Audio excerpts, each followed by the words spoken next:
Okay, YouTube, what we're going to do today is I'm going to show you a side-by-side comparison shooting ProRes RAW out of the Olympus Em1 Mark III compared to the internal codec in the colors of the Panasonic GH4.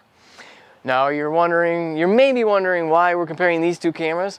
Is because surprisingly the Panasonic GH4 looks very similar to the quality of what you get by shooting ProRes RAW out of the Em1 Mark III. Now the only downside is the internal codec with the Em1 Mark III is not very good at all. And I noticed this with skin tones. And if it wasn't for ProRes RAW, I probably would have never even noticed this. But if you see a side-by-side comparison comparing ProRes RAW versus the internal video of the Em1 Mark III, and then compare it to what you get out of the Panasonic GH4, it's night and day. The Panasonic GH4 holds up way better. Colors are more accurate, skin tones are more accurate, which is surprising because I don't know, you still get, and I'm shooting Cinema 4K on both these cameras, but you get a pretty high bit rate with the Em1 Mark III. It's like, what is it, 273 or something like that? Don't quote me on that, I don't remember, but it's pretty high. But you're going to see in this video, and I'm going to show you my setup here, we have the GH4 shooting Cinema 4K with the Panasonic 12-35, and we're going to be at f2.8 for both these lenses. We're going to be at the same exact white balance at 5800 Kelvin. And then we have the Atomos Ninja V running with, and our audio is coming from Rode Wireless Go 2. And that actually is running into my camera, because unless you have a powered microphone, you are not able to run out of this mic line in output with the Atomos. And so the lens that we're running with side by side here is the Panasonic 25mm f1.4, and like I said, we're going to be at f2.8. So here is a side-by-side comparison. Okay, so you have right here, and I'm going to put it down at the bottom which one is which, but we're shooting ProRes RAW here out of the Em1 Mark III, and just look at how the Panasonic GH4 side-by-side looks alongside it. So, like I said, Cinema 4K, we're both at 24 frames per second on both these cameras. Settings are exactly the same. The only variable is the lens. So, I don't have two of the same lens. So, this is what we're stuck with. And now here's an interesting thing. I actually am shooting at about 33 to 34 millimeters on the GH4 in order to compensate for the crop that happens when you shoot with the Atomos Ninja V. So, that is something to take into consideration. I love, my run and gun setup is usually with the 25mm.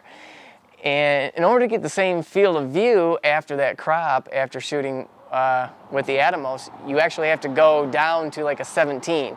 So don't quote me on these exact numbers, but I think the crop, from what I figured out, is like a 1.8 times crop.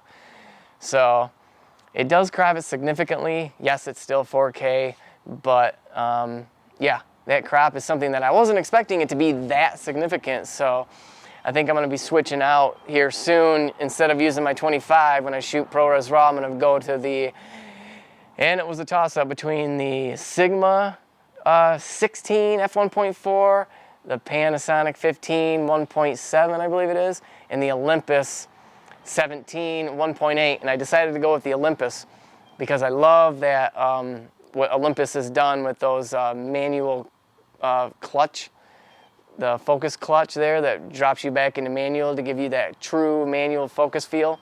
But I also like that in case you want to set up, say you're doing an interview, you want to get your camera set up, everything in focus, do your testing, and then you can just leave it in manual focus and shut your camera off, and you can turn your camera back on and your subject is in focus. Unlike with an autofocus lens only, as soon as you shut that camera off, it resets and it,